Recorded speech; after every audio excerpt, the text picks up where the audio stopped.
روزے نہ رکھنے والے کی توبہ۔ سوال: کیا فرماتے ہیں علماء دین اس مسئلے کے بارے میں کہ ایک شخص کہتا ہے کہ توبہ کرنے سے تمام گناہ معاف ہو جاتے ہیں، اس لیے وہ روزے نہیں رکھتا، اور عید کے دن توبہ کرتا ہے کہ آئندہ کے لیے روزے رکھوں گا، پھر رمضان آتا ہے اور یہی طریقہ وہ اختیار کرتا ہے، کیا یہ طریقہ درست ہے اور اس کے لیے شرعی حکم کیا ہے؟ جواب: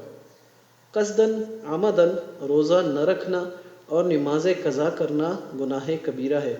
اور ہر گناہ سے توبہ کرنا درست ہے کہ کیے ہوئے پر ندامت اور آئندہ کے لیے نہ کرنے کا عزم کرے، البتہ موت کے وقت توبہ کرنا منظور نہیں ہے،